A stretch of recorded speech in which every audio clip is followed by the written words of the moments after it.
మేము కళ్ళారా చూస్తున్నది ఇన్ని రోజులు చూసింది. ఆ రోజు ఉగాది రోజు ఏదైతే మొత్తం డిస్ట్రక్షన్ బుల్డోజర్లు తీసుకొచ్చారో అవి వాటికి ఎక్కడికి వెళ్ళాలో తెలియక అవన్నీ ఇటు డిపార్ట్మెంట్స్ వైపు ఇటు మిగిలిన క్యాంపస్ వైపు వస్తున్నాయి. ఆ వీడియోస్ అవి మాకు ఇట్లా ఫేక్గా చేయాల్సిన అవసరం మాకేముంటుంది? మాకు తెలీదా మా క్యాంపస్లో ఏముంటుందో? ఫేక్ పొలిటికల్ లీడర్స్ ఉంటే ఫస్ట్ నుండి అక్కడ నుండే రావాల్సింది కదా. పబ్లిక్ ఇంట్రెస్ట్ లిటిగేషన్ దానికన్నా ముందు ఫైల్ అయింది. కేటీఆర్ సార్ దగ్గరికి వెళ్ళే ముందు కన్నా ఫైల్ అయింది పబ్లిక్ ఇంట్రెస్ట్ లిటిగేషన్. దాని హియరింగ్ 7th ఉన్నా కూడా అసలు లీగల్ గా అయితే రావడానికి వీల్లేదు.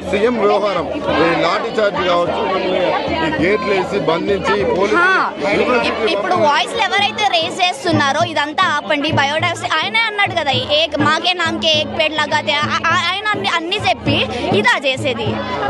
ఇన్ని చెట్లు ఏంటి? పగలు రాత్రి తేడా లేకుండా ఎప్పుడు పనిచేయని గవర్నమెంటే పగలు రాత్రి 50 బుల్డోజర్లు వచ్చి మొత్తం ఆల్మోస్ట్ 50% అటు సైడ్ ఉన్న ల్యాండ్ క్లియర్ చేసేసినాయి. ఎక్కడికి వెళ్తాయి పక్షులు ఇవన్నీ? ఎందుకంటే ఆ రోజు మేము ప్రొటెస్ట్ చేయడానికి వెళ్ళినప్పుడు బ్లేటెంట్ గా అంతమంది పోలీస్ ఫోర్సెస్ వచ్చి ఈడ్చుకొని వెళ్ళారు స్టూడెంట్స్ ని. అమ్మాయిలను కూడా లెక్క చేయకుండా ఈడ్చుకొని వెళ్ళారు మొత్తం.